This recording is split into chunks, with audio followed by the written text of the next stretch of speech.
ilmaaf abbaa langee fi ittaanaa mootii fi mootii amiira biyyattiitu guyyaa tokko mucaa durbaa tokko anatu fuudha jechuu irratti wal lolanii wal qabanii. Assalaamu alaikum wa rahmatullahi wa barakaatuh.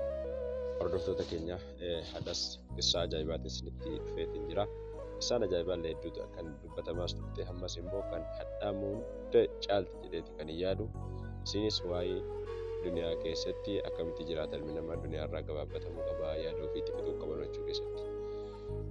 Qissaa duniyaatu gaaf tokko lubbuu godhattee boo ajaa'iba rabbiiti.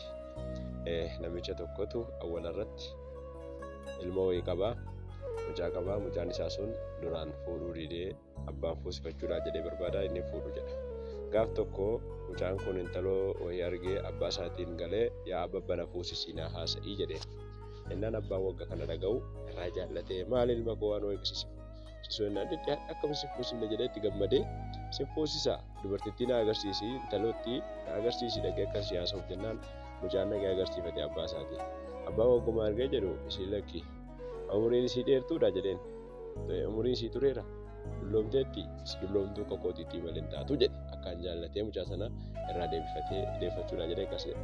Innaan ilmoon ana otoo sitti himatee yaa abbaa kootaan harkatti qabdaala jedhu poolisitti wal geessanii poolisiin asuma mana murtiitti geessee dabarsee manni murtii immoo abbaan alangee maaf wal loltan kanaa jettanii wal loltuu fidaa mucaa sanaa ishiin abbaa barbaadde filattu abbaatti ilmootti abbaa filattee ishii itti heerumtu fidaa jennaan mucaa sana waaman. Mucaa la waamanii jedhan abbaan alangee ala argu lakkii jedheen. Abbaan alangee jechuun egaa abbaa mana murtiiti.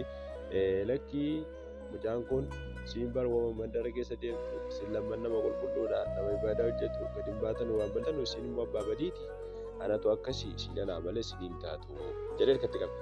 Hamma nama sadii ta'anii wal harkatti qaban hundi jara ana kooti jedhu wal falmu wal harkatti qabanii abbaan alangee abbaa mucaa sunis wal harkatti qabanii sana booda ittaanaa mootii dhagahee ittaanaa mootii waamee ittaanaa mootii natu murteessaa jedhe jennaan asumaan nu murteessi jennaan mucattii fidaa abbaa filattee filattu si fidaa abbaa filattee heerumtu jennaan fidan. Innaan ittaanaan mootii ala argu waziira jedhama. Waziirri sun ala argu akkamitti sin mucaa akka kana bareeddu akka kana namatti toltu fuutan anatu fuudha malee ittaanaa mootiitiin malti malee sin maal kana haqqii godhatanii fuutan jedhee ittaanaa mootiitiif taati jedhee harkatti qabe. Jennaan dubbina sitti hin gabaabannee nama afur ta'anii wal falmanii tujjara akkasitti jiranuu mootiin dhagahe.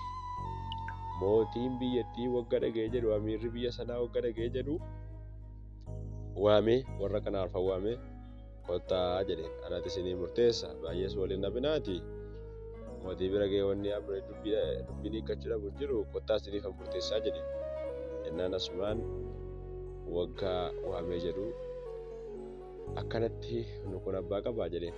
Mucattiin abbaa barbaadde filatti abbaa isin filattetti heerumsiifna waamaa jedheen. Jennaan ala waamanii jedhan mucaa ala argu mootiin akkaan itti bareedde mucaan itti bareedde jennaan mootiin lakkii jedheen. Ittaanaanis abbaan alangees abbaan mucaas mucichis kanarraa kan qabu seekuu kan mootiiti mootiidhaan malti kooti anatu fuudha maal galchitan jedhee hirree dhagaalan abbaa hirree bira ga'ee anatu fuudhaa jedhee didi. Hamma nama 5 ta'an. Nama 5 ta'anii hundinuu wal harkatti qabu kooti jedhu sana booda mucaan ana dhageesse jettu hamma anatu dubbii keessan sinii hiika waliin lolinaa waliin fixinaa ana bira jira dubbiin jetti anatti sinii hiikaa jette. Jennaan dhaggeeffataniif haala kana maal jettee annan fiigaa jette dirree keessatti walii baanee annan fiigaa isinis na faana fiiduu abbaan na qaqqabate na fuudhaan isatti na heerumaa jette. Jennaan kaatee fuuldurarra kaatee 5 ta'anii dudduubatti diriiranii tuufaana fiiganuu isin fiigdee tabba baatee wagga tabba gubbaa baatee kaatee achi gallaaltu jarri hundinuu bowwaa hallayyaa qilee kan akkaan gaffagaatu kan keessaa bahamuu hin dandeenye keessa gadi bu'aniiru. Sitti dhumaniiru.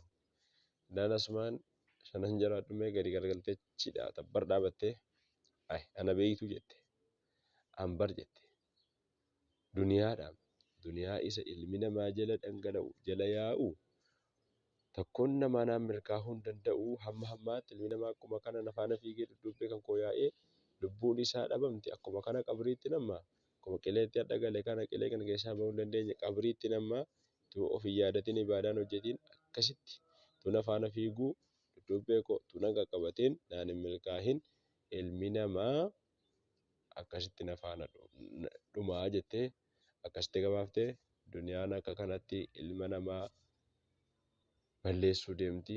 Isaan akkuma kana waan ajaa'ibaa of keessaa qabdi. Namni xiinxalee ilaalee waa guddaa irraa argata. Akkuma kana egaa nuti duniyaa kana yoo faana fiigne qaqqabachuu hin dandeenyu. Akkuma ulamaa'in jedhan duniyaan jedhan bishaan soogiddaati yookaan immoo soogidda. Kullamaa zitta minhaa shurban zitta minhaa adidhuma. Dhugaatii irraa dabalteen dheebuu sitti dabalamti jedhan. Akkasuma akkuma kanas duniyaan kulluma faana fiigdeen yoo ati suutaan faana deemte suutaan si jalaa deemti sitti mimillata. Sitti akkas ilaalaa siif xiqqoo of kennaa deemti. Gaafati immoo amma hareen qabadha jettee si'atte si jalaa achi si'atti. Gaafati fiigde immoo suma jalaa fiigdii lammuu qaqqabuu hin dandeessu. Qabrii dudduubbee buutaa. Dudduubbee siituu isiin qaqqabatiin qabrii milkaa'uun hin jiru. Duniyaan silaayyuu akkuma beektan egaa isiin abaaramtuudha. Akkuma Rasuulli sallallahu alaihi wasallam hadiisa keessatti abaare duniyaan ammas fitinaadha. Akkuma Rabbiin Quraana keessatti innama amwaalukum wa awlaadukum fitinaa nuun jedhe duniyaa kana faana qaama keenya hunduu yookaan immoo yeroo keenya guutuu itti kennuu dhiifnee kan nuti itti kenninu ibaadaa Rabbii qofaan milkaa'ama. Akkuma hadiisa keessatti Rasuulli sallallahu alaihi wasallam addunyaa mal'uunatu mal'uunun maa fiihaa. Duniyaan abaaramtuudha wanni isii keessaa abaaramaadha. Zikrii Rabbii Quraana Rabbii malee ammallee waan Quraana aalimaaf muta'allima malee jedhanii Rasuulli akkuma isaan nu dubbatan kana qabachuu qabna. Aalima Rabbiin haa taasisu, muta'allima haa taasisu, aalima aalimni itti hajamu, aalima jaahilli itti hajamu, aalima xaaliba ilmii itti hajamu Rabbiin nu haa taasisu.